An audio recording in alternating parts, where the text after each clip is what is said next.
दोस्तों, बॉलीवुड में हर साल सैकड़ों फिल्में बनती हैं। कुछ बॉक्स ऑफिस पर हिट होती हैं, कुछ फ्लॉप, लेकिन कुछ ऐसी भी फिल्में हैं जो इतनी विवादित होती हैं कि बड़े पर्दे तक पहुंच ही नहीं पाती। सेंसर बोर्ड, पॉलिटिक्स और समाज के दबाव की वजह से इन्हें बैन कर दिया जाता है। सोचिए, करोड़ों रुपए खर्च हों, एक्टर्स महीनों मेहनत करें, डायरेक्टर अपनी जान लगा दे और आखिर में फिल्म रिलीज ही ना हो पाए। आज हम आपको ऐसी ही फिल्मों की पूरी कहानी बताएंगे जो बनी तो जरूर, लेकिन बैन की वजह से दर्शक उन्हें बड़े पर्दे पर कभी नहीं देख पाए। 1. गांडू 2010। ये फिल्म भारत की सबसे विवादित फिल्मों में से एक मानी जाती है। ये एक बंगाली फिल्म थी जिसमें ड्रग्स, सेक्स और गरीबी की जिंदगी को बहुत ही रियल तरीके से दिखाया गया था। फिल्म का नाम ही इतना अजीब था कि लोग सुनकर चौंक जाते थे। इसमें न्यूड सीन और रैप जैसे म्यूजिक का इस्तेमाल हुआ था, जो उस समय भारतीय समाज के लिए बहुत आगे माना गया। नतीजा ये हुआ कि भारत के सेंसर बोर्ड ने इसे पूरी तरह बैन कर दिया। लेकिन मजे की बात यह है कि विदेशी फिल्म फेस्टिवल्स में गांडू को खड़े होकर तालियां मिली और वहां इसे आर्ट सिनेमा की मिसाल माना गया। यानी जो फिल्म भारत में अश्लील मानी गई, वही विदेशों में क्लासिक बन गई। 2. Black Friday 2004। अनुराग कश्यप की ये फिल्म 1993 मुंबई ब्लास्ट्स पर आधारित थी। किताब black Friday the true story of the Bombay bomb blast से प्रेरित होकर ये फिल्म बनाई गई। फिल्म इतनी रियल लगती थी कि दर्शक इसे देखकर हिल जाते। लेकिन तभी कोर्ट में मुंबई ब्लास्ट्स का मुकदमा चल रहा था। ऐसे में सुप्रीम कोर्ट ने कहा कि अगर ये फिल्म अभी रिलीज हुई तो केस पर असर पड़ सकता है। नतीजा, फिल्म पर 3 साल तक बैन लगा रहा। जब आखिरकार 2007 में फिल्म रिलीज हुई तो इसे क्रिटिक्स ने खूब सराहा। लेकिन सोचिए, अगर इसे सही समय पर रिलीज किया जाता तो शायद ये और भी बड़ा असर डालती। 5. 2001। ये भी अनुराग कश्यप की ही फिल्म थी। कहा जाता है कि ये फिल्म मुंबई के जोशी अभ्यंकर मर्डर्स पर लूजली बेस्ड थी। इसमें 5 दोस्तों की कहानी दिखाई गई थी जो ड्रग्स और पैसों की लालच में क्राइम की दुनिया में फंस जाते हैं। फिल्म में गालियां, स्मोकिंग, शराब और हिंसा इतनी ज्यादा थी कि सेंसर बोर्ड ने साफ कह दिया, ये फिल्म थिएटर में नहीं लग सकती। आखिरकार ये फिल्म कभी रिलीज ही नहीं हो पाई।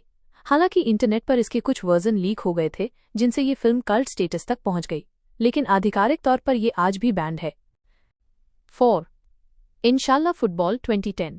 ये एक डॉक्यूमेंट्री थी जिसमें कश्मीर के एक टीनेजर की कहानी दिखाई गई थी। वो बच्चा फुटबॉलर बनना चाहता था और विदेश जाकर ट्रेनिंग लेना चाहता था, लेकिन उसकी सबसे बड़ी रुकावट ये थी कि उसके पिता पर आतंकवाद का आरोप था। ये फिल्म बताती है कि किस तरह मासूम बच्चों का सपना उनके परिवार और पॉलिटिक्स की वजह से टूट जाता है। लेकिन इस सच्चाई को दिखाना सरकार को मंजूर नहीं था। नतीजा, डॉक्यूमेंट्री को बैन कर दिया गया। हालांकि विदेशों में इसे काफी सराहा गया और कई इंटरनेशनल अवार्ड भी मिले। 5. फायर 1996। दीपा मेहता की फायर उस दौर की सबसे बोल्ड फिल्मों में से एक थी। इसमें नंदिता दास और शबाना आजमी ने 2 औरतों का किरदार निभाया जो अपनी अधूरी शादीशुदा जिंदगी से निकलकर एक दूसरे से प्यार करने लगती हैं। ये उस समय बहुत बड़ा टैबू था क्योंकि इंडिया में लेस्बियन रिलेशनशिप पर खुलकर बात तक नहीं होती थी। जब फिल्म रिलीज हुई तो शिवसेना और दूसरे ग्रुप्स ने जोरदार विरोध किया। थिएटरों के बाहर तोड़फोड़ हुई, स्क्रीन पर आग लगा दी गई और फिल्म के शो कैंसिल करने पड़े। आखिरकार सरकार को मजबूर होकर फिल्म पर बैन लगाना पड़ा। आज सोचिए, 90 में अगर ये फिल्म बिना रोके दिखाई जाती तो शायद भारत में LGBTQ की स्वीकृति और जल्दी आ जाती। 6. अनफ्रीडम 2015। अनफ्रीडम एक ऐसी फिल्म थी जिसमें 2 कंट्रोवर्शियल सब्जेक्ट्स दिखाए गए, एक तरफ समलैंगिक रिश्ते और दूसरी तरफ रिलीजियस टेररिज्म।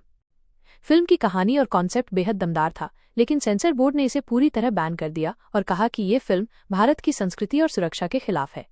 नतीजा, ये फिल्म इंडिया में कभी रिलीज नहीं हो पाई। हालांकि US में इसे थिएट्रिकल रिलीज मिला और वहां इसे ऑडियंस ने काफी सराहा। 7. India's daughter 2015।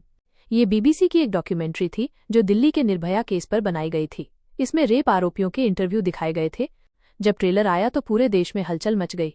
सरकार का कहना था कि इस डॉक्यूमेंट्री से भारत की छवि खराब होगी और रेप के आरोपियों को प्लेटफॉर्म देने का गलत संदेश जाएगा। नतीजा, डॉक्यूमेंट्री को तुरंत बैन कर दिया गया। आज भी ये इंडिया में आधिकारिक तौर पर रिलीज नहीं है। हालांकि YouTube और दूसरे प्लेटफॉर्म्स पर इसके लीक्ड वर्जन अब भी मिल जाते हैं। 8. Final solution 2004। ये डॉक्यूमेंट्री गुजरात दंगों पर बनाई गई थी।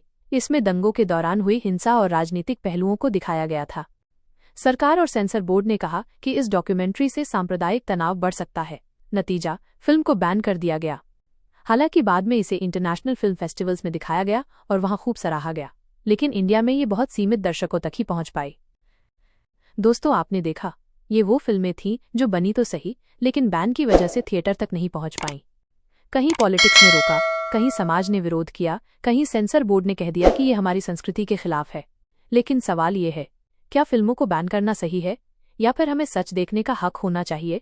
क्योंकि सिनेमा सिर्फ एंटरटेनमेंट नहीं है, ये समाज का आईना भी है। और अगर आईना ही हटा दिया जाए तो हम अपनी असली तस्वीर कैसे देख पाएंगे? तो दोस्तों, आपको क्या लगता है, इन फिल्मों को रिलीज होना चाहिए था या बैन करना सही फैसला था? अपनी राय हमें कमेंट में जरूर बताइए।